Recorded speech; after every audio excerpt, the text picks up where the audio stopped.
last week, which was us discussing having intentional goals for our business. Because Yes. despite our national security policy appearing to be hope, that is not a strategy in business. So Mm-mm. last week we spoke about establishing realistic revenue goals for the year, which is a starting point to a much larger picture. So, but before we get into the next phase of that, let's recap the perimeters that go into establishing realistic sales goals. So, again, when we hold on, let me see. Move this over here.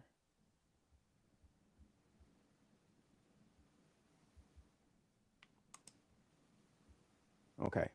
So, oh no, that's not right. Mm,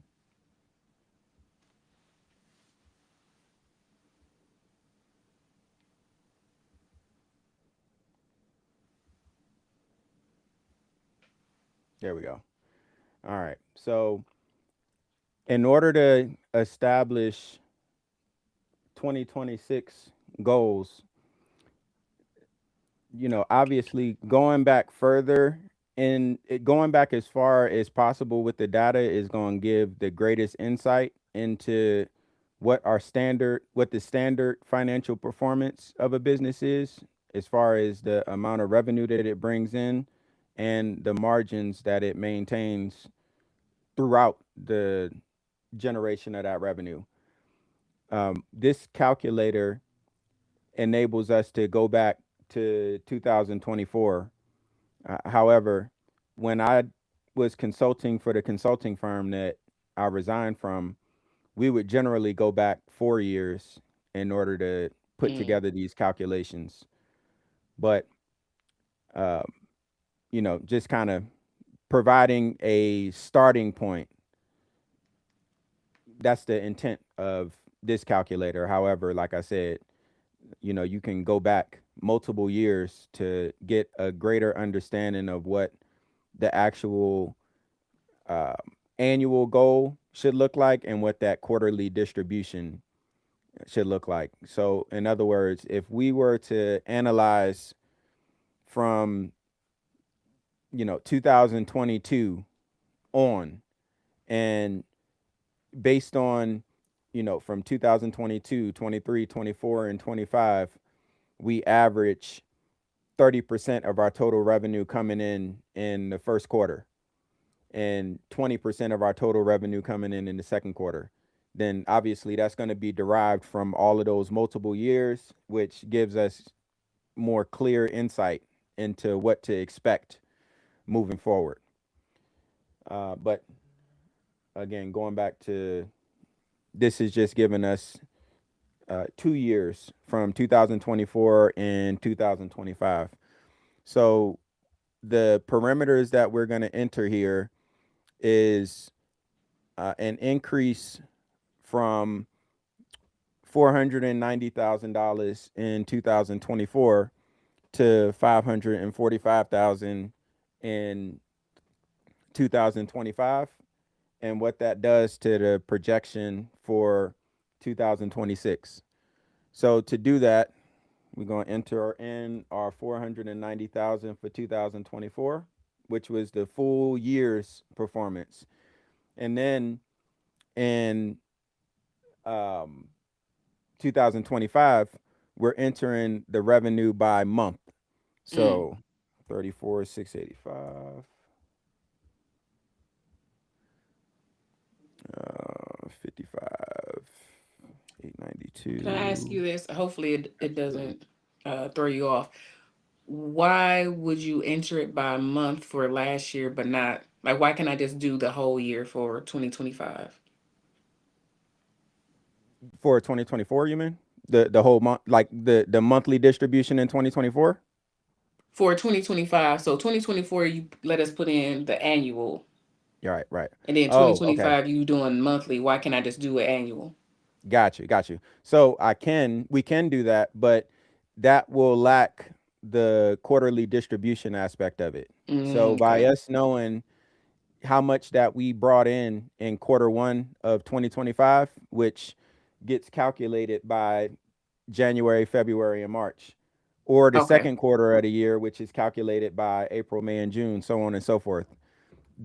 The quarterly distribution in 2025 gives us insight into how to plan for 2026. But that goes back to what I was explaining a moment ago, which is this calculator is set up to provide just some form of insight. But Okay. in order to get more accurate to what that quarterly distribution pattern looks like, it'll be better to input the information for multiple years, so Mm, beyond further back than 2024, and got you. actually entering the information by month instead of by the totals, so that we know what Yeah.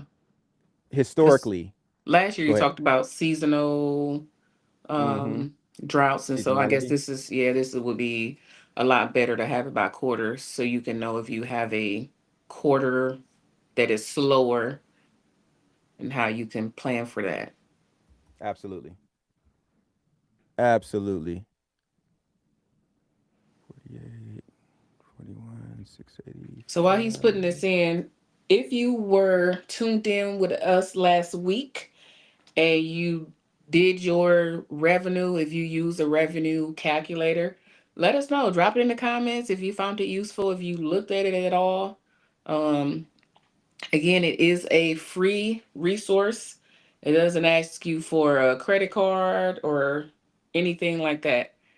Just put in your email, put in your information, and again, your information is not stored. Once you enter it into the calculator and click and get your results, it's no longer tracked by Bullseye Consulting, That is a fact.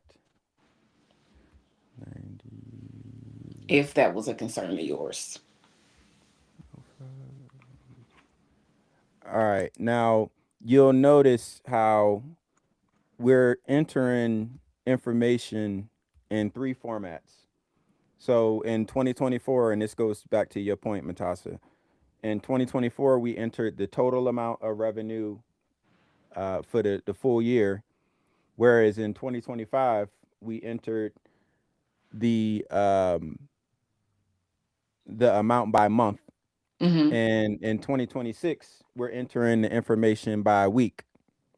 Now, the reason that we are entering the information by week in 2026 is this calculator also gives you insight into how close that you are to hitting the projected growth or shrinkage in 2026. Okay. 2019, which I'll cover again in just a second. All right. So we've now entered in the updated information for 2026. And when we go to calculate our results, we can see our distribution, where when it comes to growth trajectory, which is how much growth that we achieved from 2024 to 2025, we get a score. And then maintaining a balance, a balanced distribution of revenue, is that seasonal balance. And Seasonal. then the execution pace speaks to how well that we've been performing in 2026 relative to the established goal. So taking a look here, as I mentioned at the beginning, we had an increase from 490 from 490,000 to 545,000, which is an 11.3% increase. Mm-hmm. And based on the information that we input in 2025, that monthly information, we can see the quarterly distributions. So we brought in 25% of the total revenue in 2025 in quarter one, 24.3 in quarter two, 22.4 in quarter three, and 28.3% in quarter four. So Mm. based on the 11.3% growth from 24 to 25, that puts our 2026 goal at 607,000. So based on the information that's been input for 2026, we are currently pacing behind our increased goal of 11.3%, where we're currently reflecting that if we continue to perform at the pace that we're performing at so far in 2026, Mm-hmm.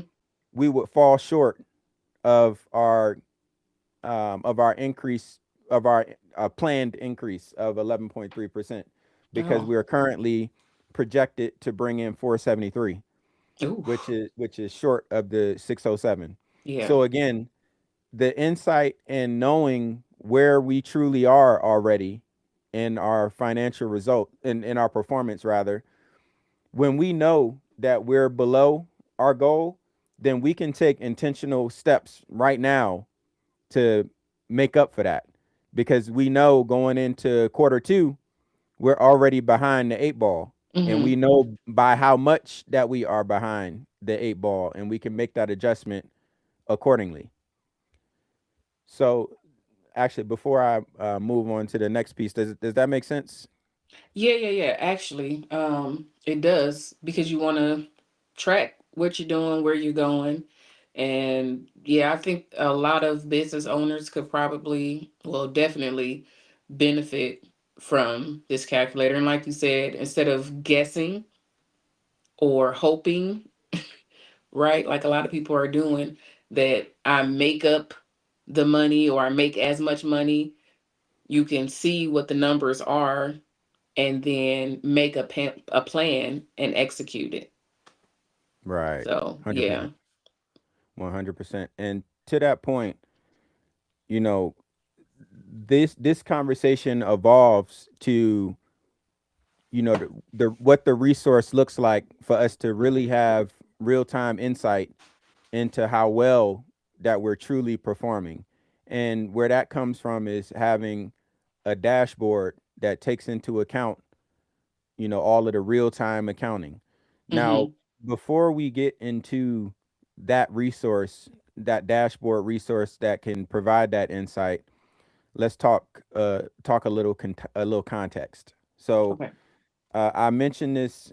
I asked this last week as far as if you were to hop into your car and your Mm. dashboard is completely out. So, in other words, you got no speedometer to tell you how fast that you're going. You have no fuel gauge to let you know if you have enough in the tank to get where you're going. You have no temperature gauge to let you know if your engine is in danger of overheating. And you have no oil gauge to let you know if all of the components within your engine are properly lubricated so that you don't end up broke down on the side of the road with a seized engine. That the same purpose that the dashboard in our vehicle serves is the same purpose that a dashboard in our business serves.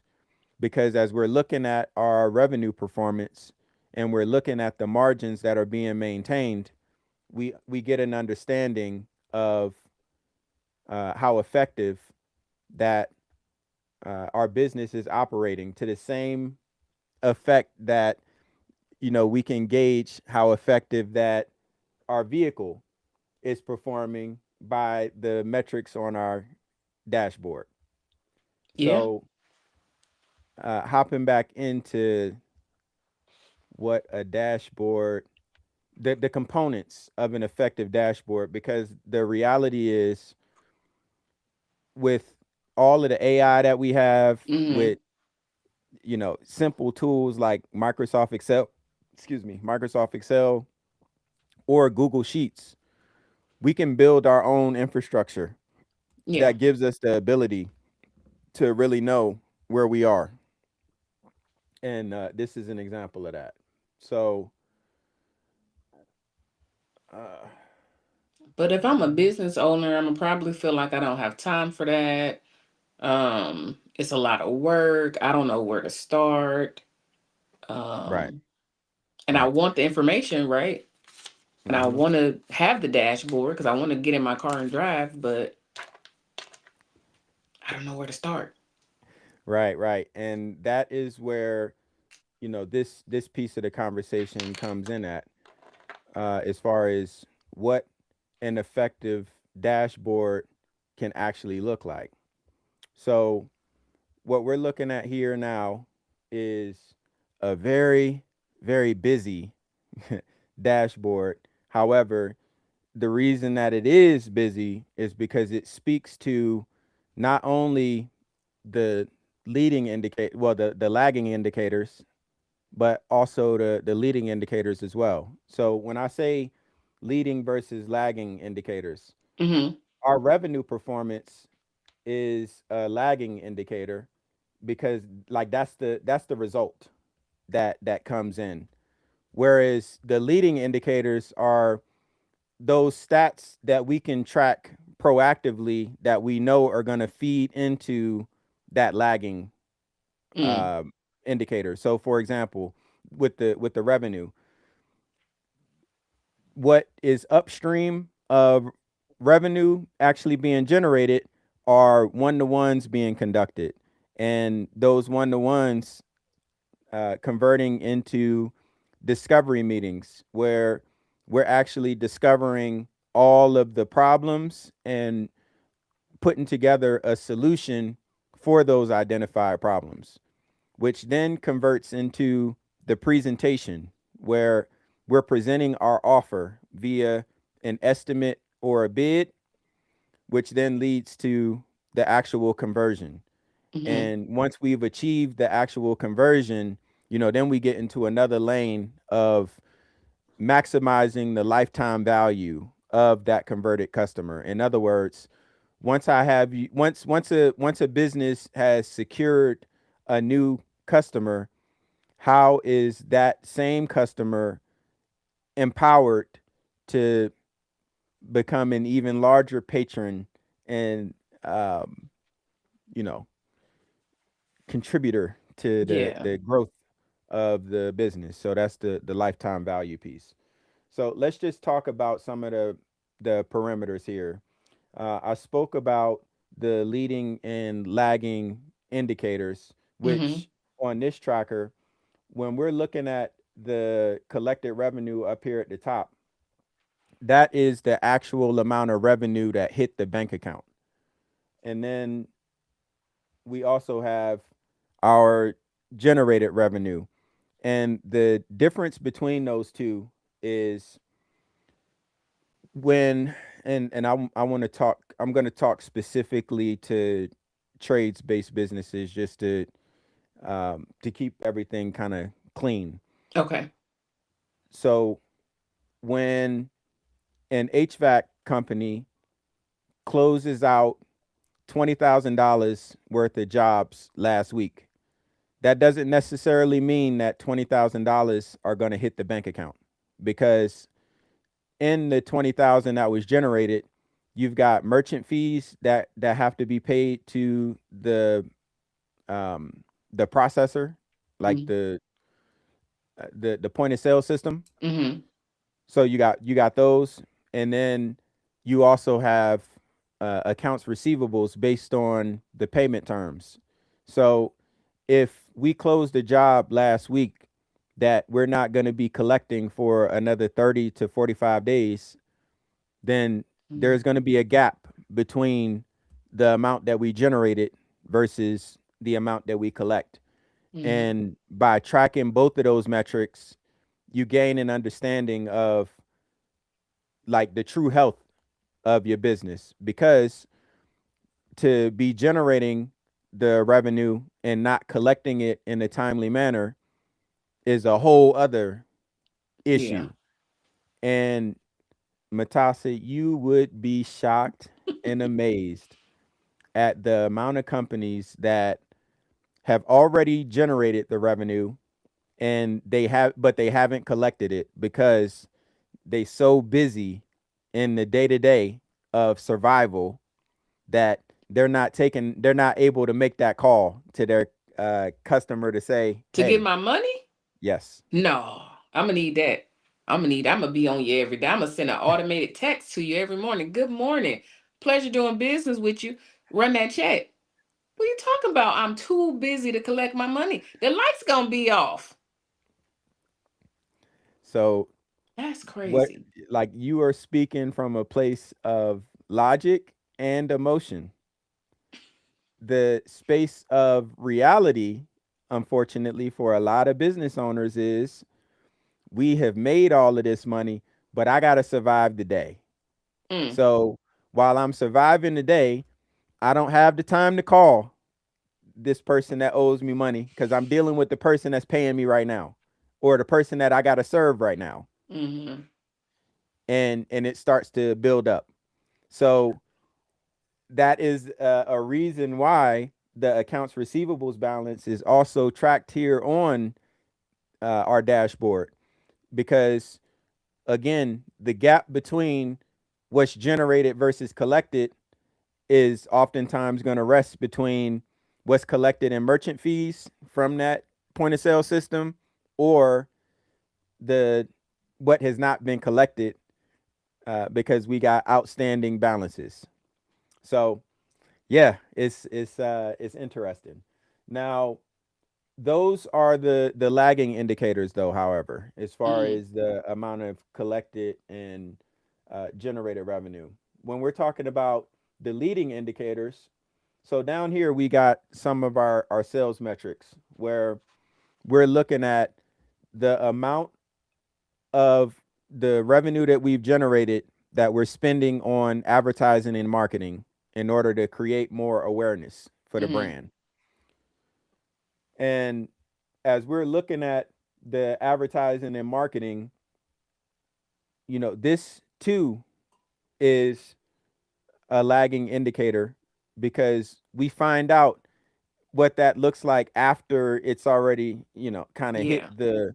But when we're talking about the activities that go into understanding what this metric is going to look like, that's all of the preceding work. So for example, let's say that a company is using um, radio for no, that one's more complicated. Let's go with Facebook ads. Okay. So if we are paying for Facebook ads, the amount that we spend for those Facebook ads are going to show up here in the percentages. But the leading indicators that we really care about are the amount of engagement that's being generated, like what's the reach? How many people are we reaching? How many people are engaging in the post as far as how many likes are we getting? How many follows are we getting? How many shares are we getting? The actual engagement in the post. And then what our call to action is. So if we are whatever content that we are boosting and actually putting ad spend behind, what is our call to action? What do we want them to do? Are we asking them to go to our website? Are we asking them to DM us? Are we asking them to follow us? Are we asking them to give us a call? What are we asking them to do in that paid advertisement? And all of that factors into those leading indicators that we are then going to be proactively monitoring Mm, to understand how well that ad spend is returning. So if we're spending money to boost posts and our reach is not increasing, our engagement is not increasing, people are not complying with the call to action, then we have opportunity there. But if we're not paying attention to those stats and we're just spending the money, again, may I ask how do we get go, those please. stats? Yes, absolutely. So when we go into the Facebook dashboard, or any your social media dashboard. So if it's Facebook, if it's well, Instagram is Meta, so it's all of Facebook and Instagram are inside of the Meta Business Suite. If it's YouTube, then you're going to go into the analytics of your YouTube account. If you're distributing um, on X or any of the other social media platforms, you're going to want to go into the dashboards to gain an understanding of like what's actually happening. Now, with that, data is only as valuable as how and when we use it. In other Mm. words, if we are looking at last month's February's closed out data, and it is now March 13th, and we find out that in February, our reach increased 87%. Like that can be an exciting stat to look at Yeah, until you absolutely. ask the follow-up question of, well, when did that 87% increase Mm. happen? Did it happen? Was it evenly distributed throughout the course of the month? Did it happen within a specific week? Or like, how did we achieve such growth? Right. And let's say that we achieved the majority of that 87% growth in the second week of February. And we are now at March 13th.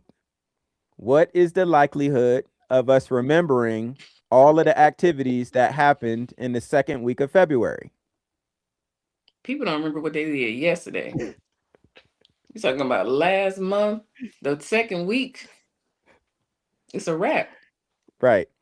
And that is the value of adapting a strategy in which we're focused on winning the year a week at a time. Because Mm. if we're looking at last week's results and we can see significant variances, how difficult is it for us to remember what happened last week if we're looking at a significant gap? Because Matassa, you'll be shocked and amazed to see how quickly that it jogs a memory when you see a steep decline in performance. You like ho ho ho ho. So because when we scroll down and we look at our EBITDA down here, right, and we see that our overall earnings before interest, taxes, depreciation, and amortization has gone down. Well, now I care more about what caused my profitability to go down. So I'm going to think deeper about what happened last week because I know the effect that it Right. created, as opposed to looking at it a month later. And it's just a group together of all of the data. Yeah. It that doesn't really tell the story adequately. So again, by looking at our leading indicators, and in this instance, because right now we're just talking about revenue as a lagging indicator, and the leading indicators that feed into that that revenue performance, whether that revenue is generated or collected. So Mm.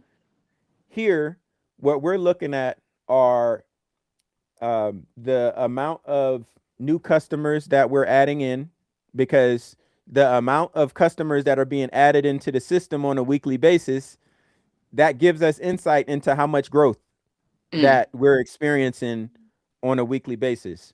So if we know that on average we add 7 new customers to our database each week, and then we have a week in which we had 14 here, well, that's double what the quarterly average is.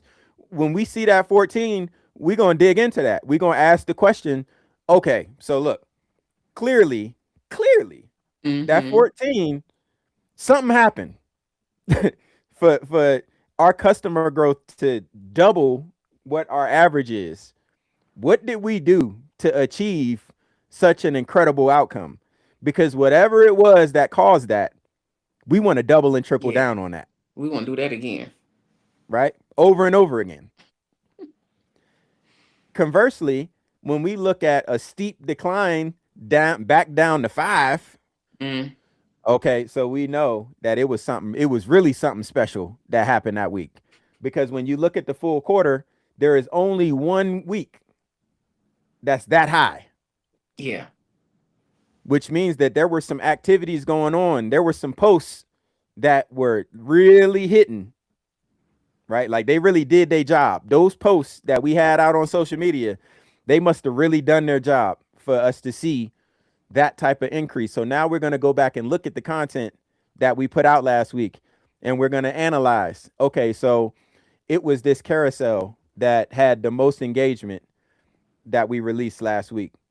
And it had, you know, 18 comments and we got 2 DMs and we got 5 phone calls all from that one post. So what kinds of posts are we getting ready to be releasing more of? Mm-hmm. Plenty of carousels. Plenty of carousels. But that comes from the data. But again, if we're not tracking any of the data and we're just releasing carousels and we're paying for those carousels to be boosted, Mm. that's not the full site picture, right? So that's the value of, Ooh, sorry about that. no, all good. So that's the value of understanding the leading and lagging indicators and how they tie together. So that's new customers.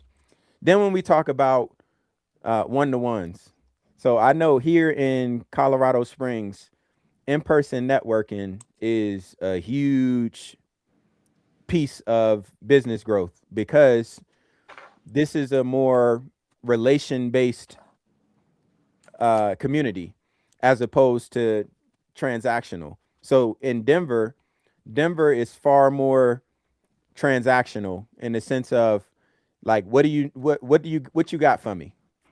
Like what are you going to deliver? Uh-huh. Whereas here in Colorado Springs, it's more truly the know, like, and trust factor. Like how much do I know you? How much do I like you? How much do I trust you? And if I don't have those 3 pillars built within our relationship, the likelihood of me spending money with you is greatly diminished. Mm. That's how Colorado Springs is kind of set up. So the how we're having one-to-ones really matter. How we're going about doing that. And like this is the reason that this is an important metric in a community like Colorado Springs is the worst thing that we can do is to become a professional networker. And what I define as a Mm. professional networker is someone that shows up to all of the events. Like you see them everywhere. And they always, exchanging business cards with folks, having coffee and conversations that lead to nowhere. Oh. So they always show up. You always see them, but they ain't doing no business. They ain't passing no business.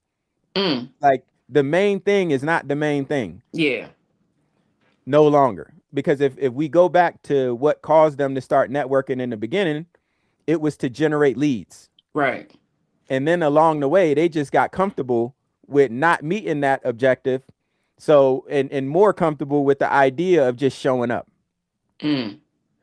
So, in order for us to truly measure the results of that investment, because that is an investment, those one-to-ones are an investment. But what is that investment returning? Well, again, if we're not tracking those things, it's kind of hard to know. So, obviously, when we're having the one-to-ones, our intended outcome in most instances is to either progress to a discovery meeting Mm-hmm. or progress to a referral being passed. So, depending on the strategy or the intent of the one-to-one that's being conducted, we measure our success accordingly, Mm. as opposed to just kind of emotionally going through the motions of continuing to show up to these meetings, these one-to-ones, and it not producing anything but a bunch of wasted time. Mm. So, taking a look at our one-to-ones gives us that insight. Then, when we're looking at the amount of discovery meetings that are being set up as a result of the one-on-ones, or for a trades-based company, that's going to be a job walk, right? Mm-hmm. Where we're identifying the scope of the job. So how many job walks are we able to are we averaging per week? Because that is a leading indicator to what our revenue is going to be. If we're not walking jobs, we're not presenting bids or estimates. If we're not presenting bids or estimates, work is not being approved. If work is not being approved, then work is not being completed. If work is not being completed, then we're not collecting revenue. No money. So it all ties together. And understanding what those activities, what the volume of those activities are, is quintessential to truly having intentional control over the outcomes that are being produced from the activities that we're investing in. So from the amount of, site visits or job walks that are being completed, we're measuring how many estimates are actually being delivered. And, you can even add in there the amount of those estimates that are being delivered. In other words, if last week we sent out 6 estimates for a combined total of $25,000, Mm-hmm. and we're tracking those stats on a weekly basis, then over time we're going to know how many estimates that we need to be sending out per week in order to hit our sales goal. Now, would it be And easier to track the estimates? Because just because you give me an estimate, I may not go with you. Your estimate may be too high. So would it be? and that's yeah, that's the point. That's the reason, that's the value in tracking that, because Mm, if we know that we sent out 6 estimates and 2 of them were approved, then we can look at the 4 that were disapproved mm, and analyze what caused, like what we feel caused that to not convert. okay. And we start having those conversations. So it's like, you know what? When I gave them the invoice, I it was not the invoice. When I gave them the estimate, rather, I failed to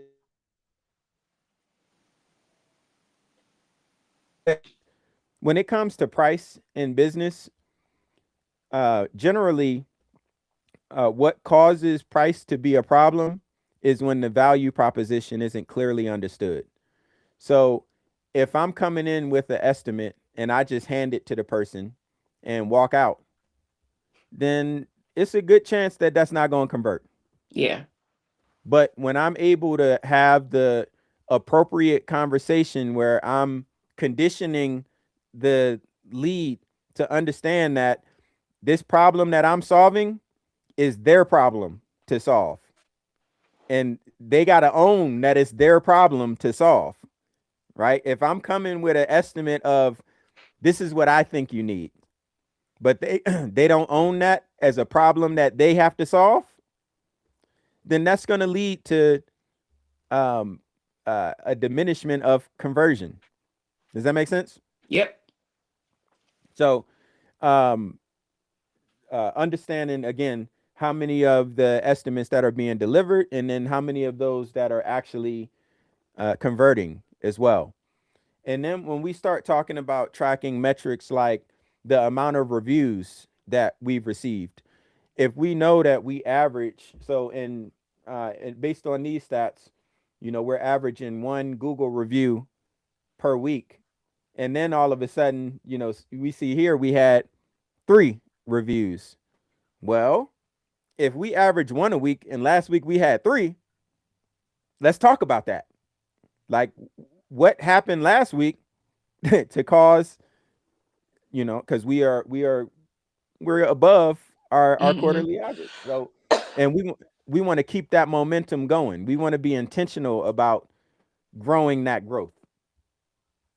So that's that. And then when we start talking about Google spending, this is one of the things I see this too often, where the Google spend is damn near on autopilot. Like it's just being spent, and there's no tracking on the amount of clicks that are manifesting from that Google spend Mm. and how many conversions. Which on Google is interesting because the parameters that constitute a conversion varies from business to business, and it's based on how those settings are configured on the Google side. So if someone clicks on the call me option, or if they click on the navigate to me, like if they searched you the in the GPS, in one of the GPS systems on your phone, if you Hmm. search for a business and then you click to navigate to that business, right? Is that counted as a conversion? The phone calls, is that counted as a convert? There, Hmm. it's based on how it's set up on the back end. So, like that's an important piece to understand as well when it comes to the Google spin.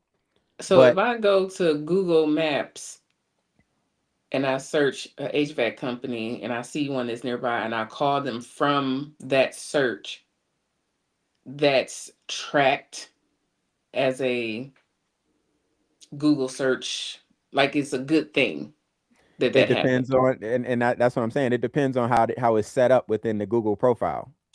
So Okay. if that is one of the contributing factors or not. So that's why it's important to know how the Google configuration is actually set up for each individual business. Wow. And again, these are things that folks are not thinking about. So as they're not thinking about those things, what they know is that they spending with whatever amount that is going out.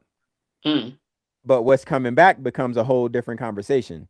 So I've seen situations where the amount of the dollar amount, excuse me, the dollar amount spent shot up through the roof while the clicks simultaneously went down. Mm-mm. So if we are spending more and receiving less clicks, that's an issue, Yeah. right? And if our clicks are going up and our conversions are going down, that's an issue too. So again, tracking those leading indicators gives us insight into those lagging indicators. And then the amount of phone calls, and this is the piece that I really see being overlooked.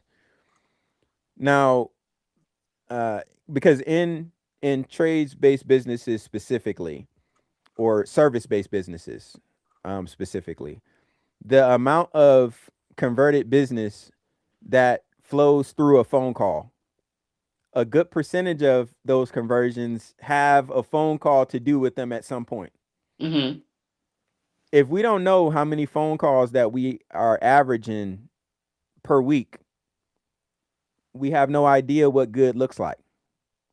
So, like we can feel as though, man, it feel like the phone been ringing all week. But then when you look at the stats and you like, oh, we actually flat to baseline. Like we last week we actually had 16 calls and we averaged 14. So although it felt like, I don't know why it felt that way, but I guess it wasn't. Or you look at it and your base is 14 and you had 27 calls and you're like, oh shit, all right. So now I want to go and look back again upstream of what what precedes the phone call. Mm-hmm. All right. So it's social media, it's Google, it's one-to-ones, it's all of these things. Well, things really manifested last week because we increased our phone calls significantly. But to that point, every phone call is not created equal. So categorizing the types of phone calls. So Mm. if someone is calling as an existing customer versus a new lead, Mm. that distinction, there's value in knowing that distinction.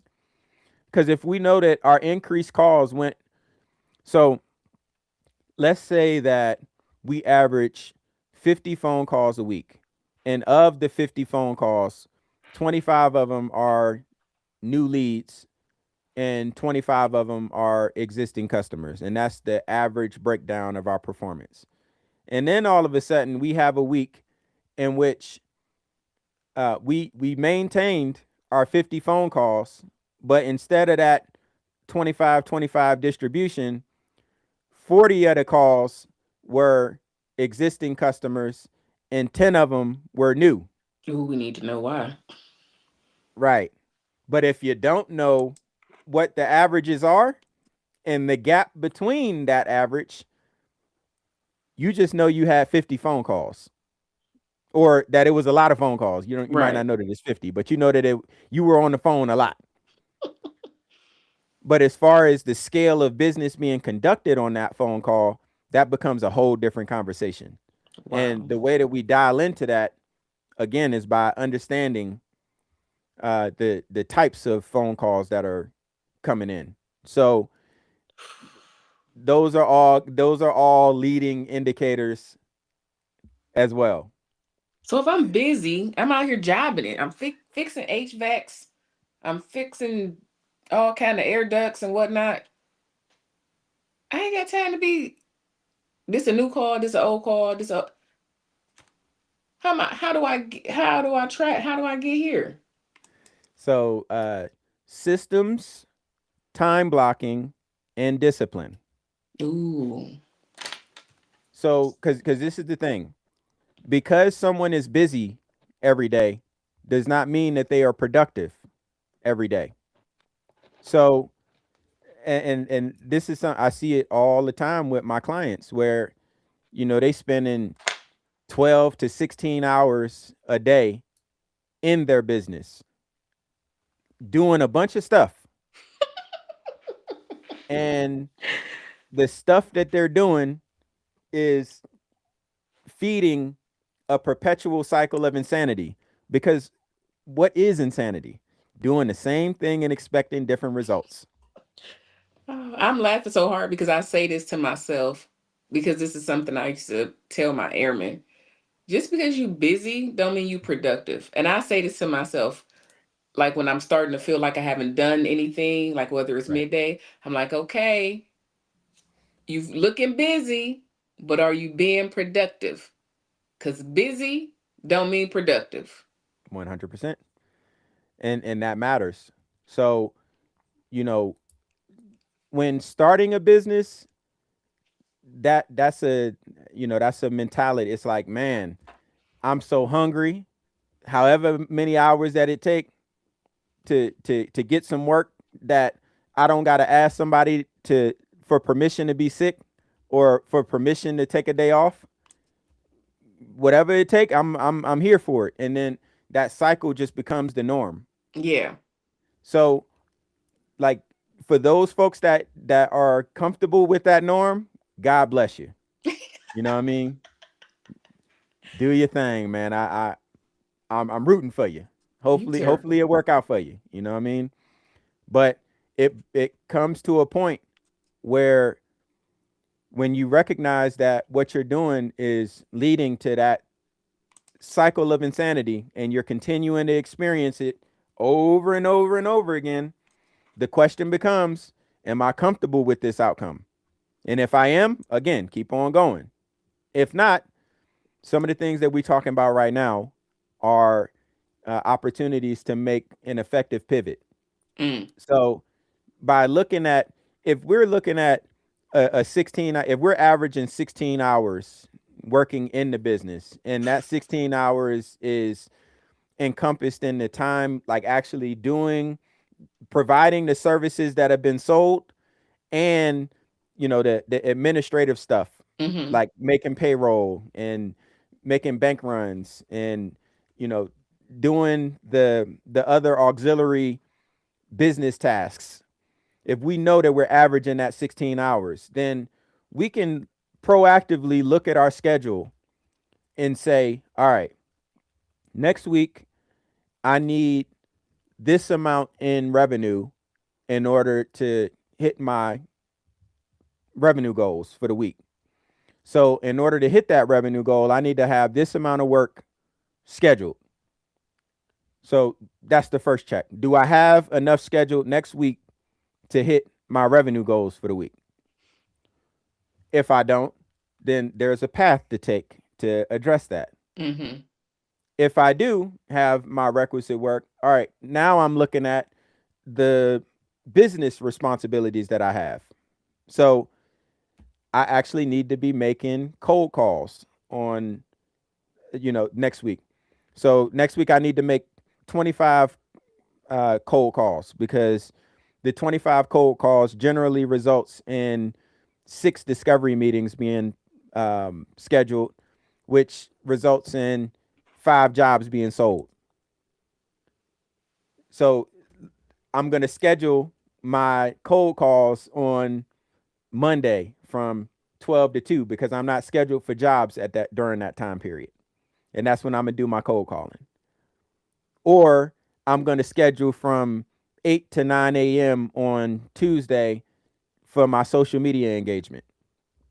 And that's when I'm going to schedule the content that's going to be released for the week. And then Tuesday at noon, I'm going to update my social media tracker that tracks all of the reach and engagement stats, so that I know what the prior week's performance contributed to this week's outcomes. Mm. It's being, again, disciplined to recognizing I've already committed myself to a cycle of insanity, and I'm intentionally breaking myself out of that by taking control of my schedule, as opposed to the schedule controlling me, because that's what ends up happening. Yeah, The entrepreneur is being owned by being run by their schedule, as opposed to the other way around.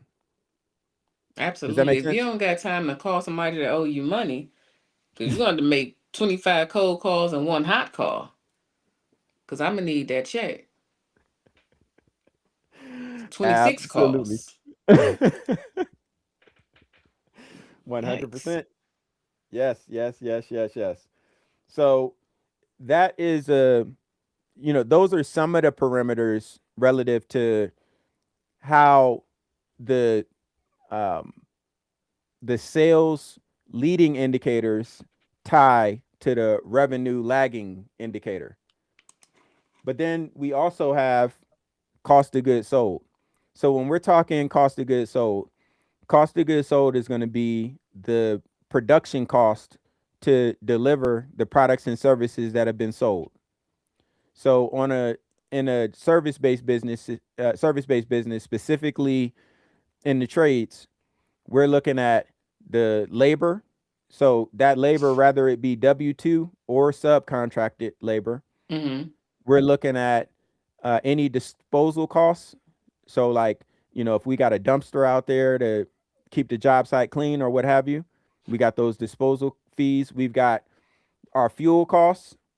We've got our material costs, right? Like, so those are, and we got permitting. So permits are required as well. So we got certain things that are just a part of doing business, and all of that stuff is going to factor into our overall cost of goods sold. So uh, the cost of goods sold is then serving as another lagging indicator. So when we start talking about the leading indicators that feed into that lagging indicator, labor,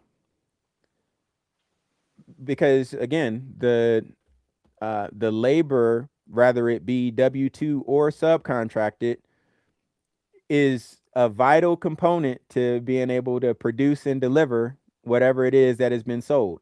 Mm-hmm. So the leading indicators that flow into your labor metric are going to be hours tracked.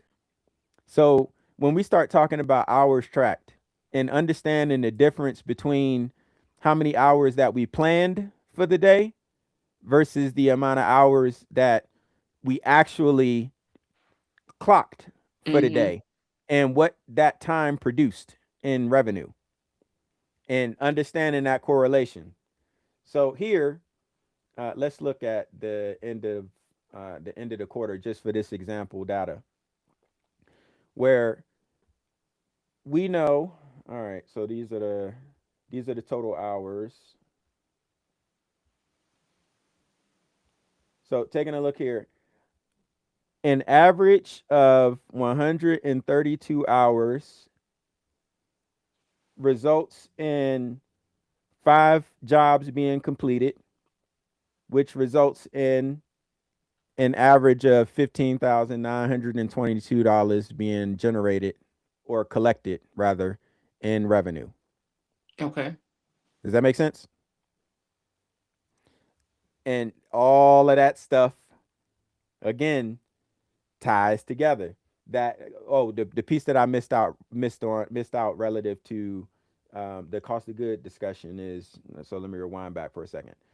An average of 132 hours contributes to 5 jobs being completed on average, which uh, which also correlates to 23.6% of the total cost of goods sold on a weekly basis, which in turn produces the 15,922. Okay. That's what our average performance has been. So as we may put together a new standard operating procedure that addresses the way that we assign and measure work being completed. Mm-hmm. And as we're implementing that process, we're then looking at the results that are being produced. So, are we able to reduce the average amount of labor hours while increasing the amount of revenue coming in and that be a direct result of that SOP that was drafted and implemented? We Mm. can see that we reduced our hours, which in turn reduced our payroll as a percentage of the cost of goods sold, which in turn also translated into more revenue being generated. So we've achieved more efficiency. And that's how all of Mm. that stuff kind of ties together. That makes sense? Yeah. Because if you're more efficient, it don't take you as long to do the job. So I'm not having to pay for 4 hours worth of work for you because you got the work done in 2 hours. So I only have to pay you for 2 hours of work. 100%. But then there's also the opportunity cost. And this is the piece that gets missed all too often, which is, so if we planned for the week to use 150 man hours, and that 150 man hours results in us achieving our revenue goal for the week, and we end up using 130 hours, and we actually did more revenue. Mm-hmm. Well, for the novice, when they look at that, that's just win win win across the board. For somebody that is truly disciplined to growing their business, they see that there were 20 hours that could have been sold, like additional work could have been completed within those Mm. 20 hours. So Like money the 20 missed. the 20 hours got paid for anyway in payroll. So we could Mm. have turned those 20 hours into additional revenue, but we didn't. So opportunity cost. It all ties together. Mm. So yeah, leading and lagging indicators. It's vitally essential to have those that insight. Yeah. So again, what this dashboard gives you insight into is how fast that you're going, if you got enough in your tank to get where you're going, if you are in danger of overheating because you don't have enough internal capacity to keep up with the sales demand,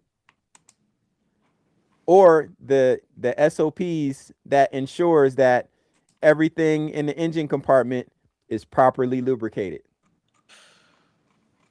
I'm not a business owner, but if I was, I would feel like I need a dashboard. Because when you think like when you're comparing the dashboard of my business to the dashboard of my car, if the car dashboard is out, I got to take an Uber. And so this dashboard for your business is just as and equally important because it's your livelihood, is how you're making money. You're spending money, you're putting into it, you're putting in your blood, sweat, and tears.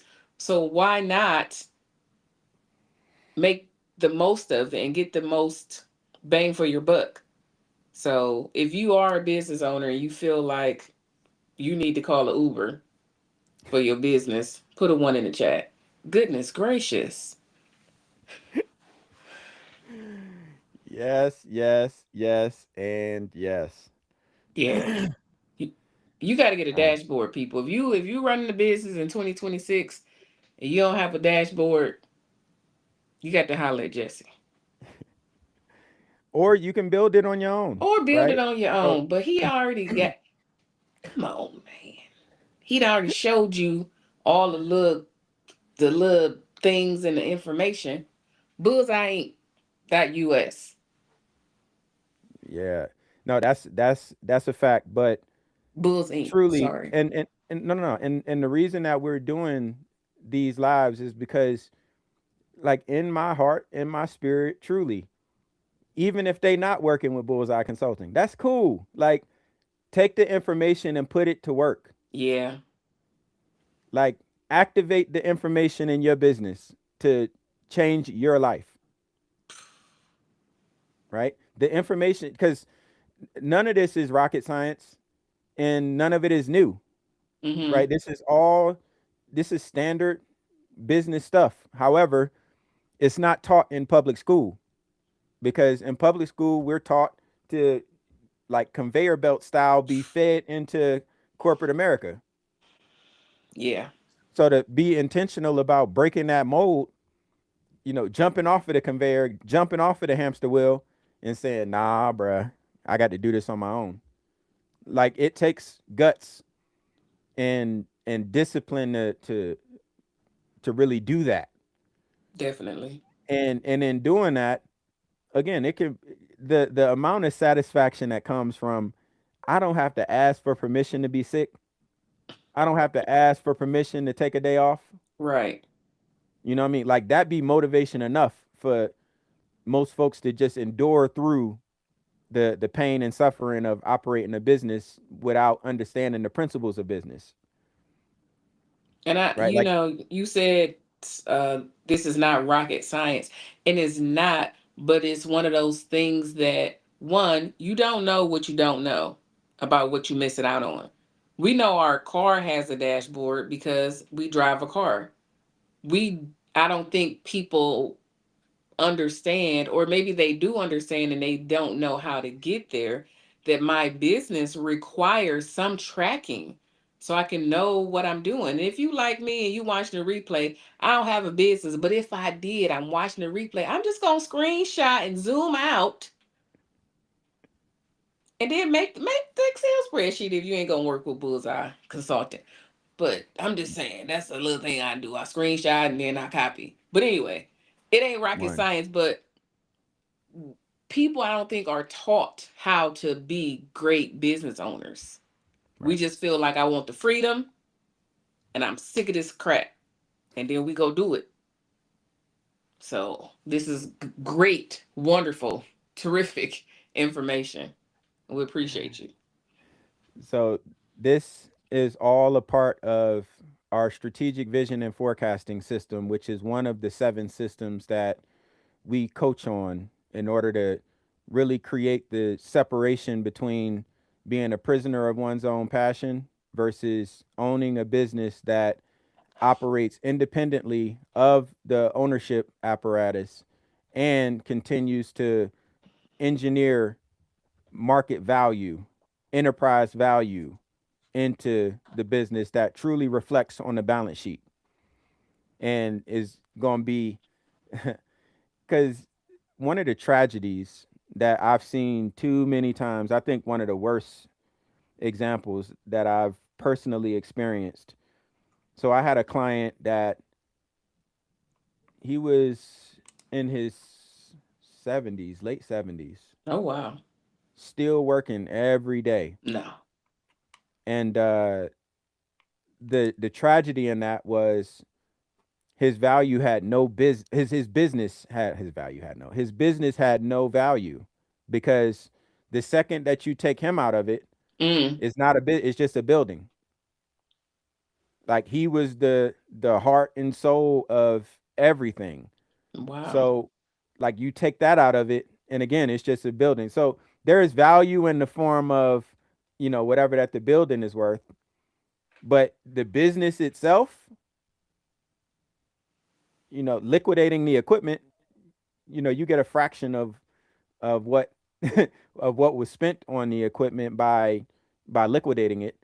But that's really the only value that had been engineered into it because again, it was the business rested and died on him.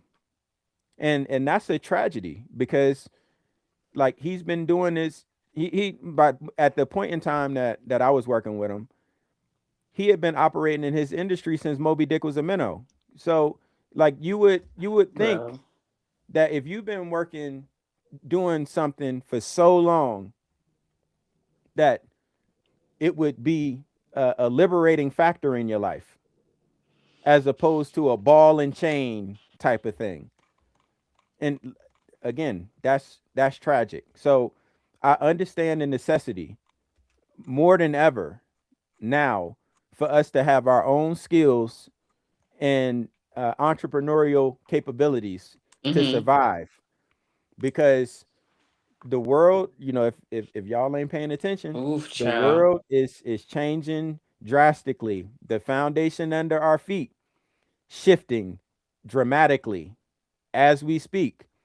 So having a skill that you have the ability to monetize is a matter of survival or will be a matter of survival as we continue to kind of move to what's coming. So having that skill, but being able to turn it into truly an asset that liberates you, that's what this conversation is about. And again, if that comes from us working together or that comes from you taking, scrupulous notes and more importantly, putting that to work. Mm-hmm. Like this not just being another live that you just sitting and watching. This is a call to action. That's my intent.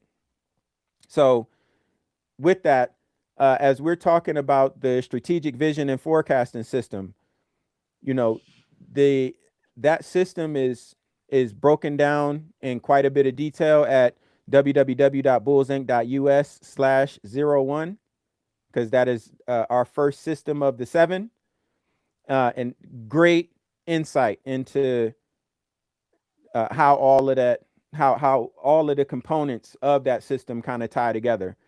And then when you go to www.bullsinc.us/courses, that will give you insight into the perimeters of the full course load and how everything ties together in order for a business owner to have enough insight to serve as their own interim chief financial officer. I'm just going because I'm nosy. So yeah, we're gonna be doing this on a weekly basis, just going through all of these key components because again, if we working together or not, that's not my top concern. My top concern is like we are in trouble as a nation if we don't have more small businesses that understand the assignment and start getting to it. So Yeah. In trouble. Yes. So I am on www.bullsinc.us/courses. It's laid out for you. He got y'all self-paced learning all the courses. He gonna get you together. Cause what we doing? We winning the year 1 week at a time. And we not running our business off hope. We running it off data, information, numbers. Stop playing with your business, people. Because if somebody else was playing with your business, you'll be in a you would be talking to them crazy. Uh Y'all know what I was gonna say. You catch my drift. Absolutely. But yeah, Absolutely. if this is your likelihood, take it serious. You know, don't be a POP. I know y'all think about that girl who blind. That ain't what we're talking about. We're talking about a prisoner of passion. Stuck at work because it's your passion, but you can't go nowhere like that 70-some-year-old man. I'm not about to be 70 years old going to a business every day of my life. Shut it down. Shut it down. You won't get no HVAC out of me today. Listen, no POPs, okay? Oh, And this is 3 things you got to get to be successful: a system, time blocking, and discipline.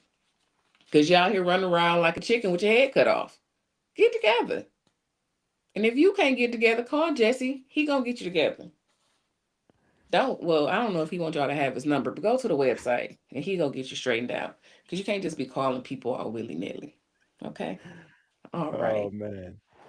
Listen, I've been loving getting into this information. We had our pre-meeting call and we're gonna have our post-meeting call. But I love that you are giving out this information in a more valuable kind of long form. I know it's going to be chopped up and we're going to put the little pieces out, but I really appreciate that you are, one, doing something that you love to do, because I know you probably thought you loved the Air Force, but look at you now. And two, that you are wanting to see other small business owners succeed and you're helping them in the way that you're helping them, and that's outstanding, and I appreciate that. I appreciate you, man. And the conversation will continue. So, for all of you who have been in attendance or run across us, however that you run across us, you could be anywhere in the world, but you are here with us, and I appreciate you. If you Thank watching you the for your replay, time. drop replay in the comment, hashtag replay, so we know that you came back and showed us some love. We appreciate that. Absolutely.